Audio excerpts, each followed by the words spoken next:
सुप्रभात बच्चों, हम लोग पढ़ रहे थे पाठ 13 सरदार वल्लभ भाई पटेल। तो ये पाठ हम लोगों ने पढ़ के समझ लिया। अब हम लोग शब्दार्थ और कठिन शब्द पे आते हैं। तो शब्दार्थ देखिए आपके किताब में है, यहीं से आपको लिखना है। देशभक्त, देश के प्रति प्रेम तथा भक्ति का भाव रखने वाला, उसको कहते हैं देशभक्त। लौह पुरुष, वल्लभ भाई पटेल को उनके साहस एवं मन की दृढ़ता के लिए लोगों द्वारा दी गई ये उपाधि है। फिर है बेगार प्रथा, बिना मजदूरी के बलपूर्वक कराया जाने वाला काम। मजदूरी भी नहीं देते, ये हमने पढ़ाया था आपको कि बिना मजदूरी दिए हुए काम करना, मजदूरों का शोषण करना। सत्याग्रह मतलब सत्य के प्रति आग्रह। अपव्यय मतलब फिजूल खर्ची, बिना मतलब का खर्च करना, बिना काम के खर्च करना। जुर्माना माने दंड, जिसको पनिशमेंट कहते हैं। नासूर, नासूर मतलब वह घाव जो जल्दी भरता नहीं, मतलब ठीक नहीं होता है जो।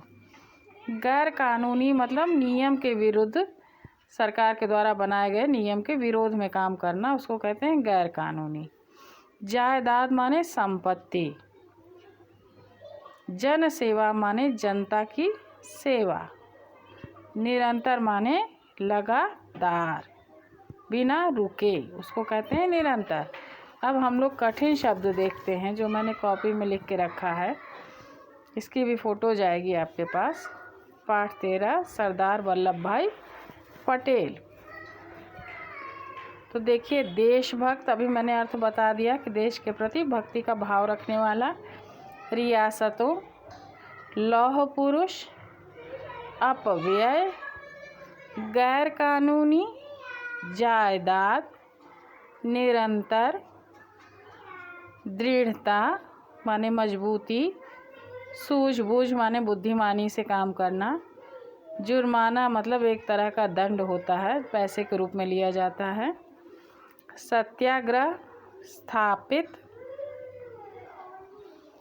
प्रसिद्ध पुस्तकालय, जहाँ पर जाकर ये सुबह से शाम तक अध्ययन करते थे, उसको कहते हैं पुस्तकालय, लाइब्रेरी। गिरफ्तार मतलब पकड़ लिया जाना, उसको कहते हैं गिरफ्तार हो जाना। तो सरकार, ये अंग्रेज़ सरकार इनको कई बार गिरफ्तार की थी, इनके अच्छे कार्यों के लिए ही, लेकिन उनकी नज़र में वो दंड देना था कि इन्होंने गलत काम किया, सरकार के विरुद्ध किया, क्योंकि ये देशभक्त थे। तो आज के लिए इतना ही, फिर हम लोग मिलते हैं अगली कक्षा में। तब तक के लिए धन्यवाद।